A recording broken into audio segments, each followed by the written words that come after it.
Swastiastu. Keberadaan Kerajaan Sunda. Kerajaan Sunda merupakan kelanjutan dari Kerajaan Tarumanegara. Raja terakhir Kerajaan Tarumanegara adalah Raja Linggawarman. Raja Linggawarman memiliki 2 orang putri.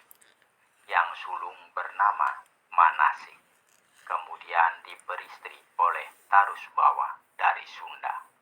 Dan putri yang kedua bernama Sobakancana, kemudian diberi istri oleh Dapuntayang Srijayanasa, pendiri Kerajaan Sriwijaya. Setelah Raja Linggawarman wafat, tahta Kerajaan Tarumanegara jatuh ke tangan suami dari putri sulungnya, yaitu Tarusbawa. Tarusbawa selanjutnya mengganti nama Kerajaan Tarumanegara menjadi Kerajaan Sunda. Raja Tarusbawa kemudian menjadi Raja Kerajaan Sunda yang berkuasa dari tahun 669 sampai dengan tahun 723 Masehi. Pada masa Raja Tarusbawa, di Kerajaan Galuh terjadi perebutan kekuasaan. Sena Raja Galuh ketiga digulingkan oleh Purbasora, saudara tirinya. Sena selanjutnya meminta perlindungan kepada Raja Sunda Tarusbawa. Sena pun diterima dengan baik oleh Raja Tarusbawa, dan bahkan putra Sena, Sanjaya, kemudian dinikahkan dengan Sekar Kancana, cucu dari Raja Tarusbawa. Dari hasil perkawinannya itu, Sanjaya selanjutnya menurunkan putra bernama Tamperan Barmawijaya. Setelah Raja Tarusbawa wafat, tahta kerajaan diwariskan kepada Sanjaya. Sanjaya kemudian menjadi Raja Sunda. Raja Sanjaya selanjutnya membalas dendam atas pengambil alihan Kerajaan Galuh oleh Purbasora dari tangan ayahnya. Raja Sanjaya selanjutnya menyerang Kerajaan Galuh. Raja Purbasora pun kemudian tewas, dan Kerajaan Galuh pun dapat dikuasainya. Raja Sanjaya pun kemudian menjadi Raja Galuh. Selanjutnya, Kerajaan Galuh dikenal dengan nama Kerajaan Sunda Galuh. Raja Sanjaya kemudian mengangkat Premana Dikusuma, cucu Purbasora, sebagai Raja Galuh, dan menempatkan putranya Tamperan Barmawijaya sebagai patih Kerajaan Galuh. Akan tetapi, Premana Dikusuma kemudian memilih turun tahta, memilih menjadi pertapa. Akhirnya Tamperan Barmawijaya yang kemudian naik tahta menjadi Raja Galuh. Pada masa pemerintahannya terjadi skandal antara Tamperan Barmawijaya dengan Pangrenyep, istri Premana Dikusuma, melakukan hubungan terlarang. Untuk menjadikan Pangrenyep sebagai permaisuri, Raja Tamperan Barmawijaya menyuruh orang untuk membunuh Premana Dikusuma di pertapaannya. Dari hubungan terlarangnya dengan Pangrenyep, Raja Tamperan Barmawijaya menurunkan putra bernama Kamarasa atau Rakian Banga.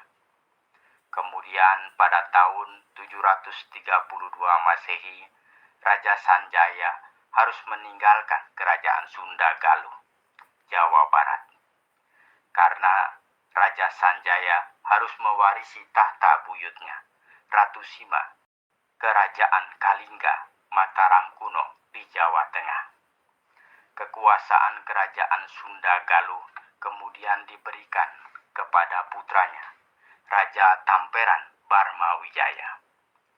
Raja Tamperan Barmawijaya selanjutnya berkuasa dari tahun 732 sampai dengan tahun 739 Masehi. Setelah 7 tahun berkuasa, tahun 739 Masehi, kemudian terjadi perebutan kekuasaan yang dilakukan oleh Sang Manara. Dalam perebutan kekuasaan itu, Raja Tamperan Barmawijaya dan permaisurinya tewas. Namun, Rakyat Banga berhasil meloloskan diri. Berita kematian Raja Tamperan Barmawijaya sampai ke Mataram kuno.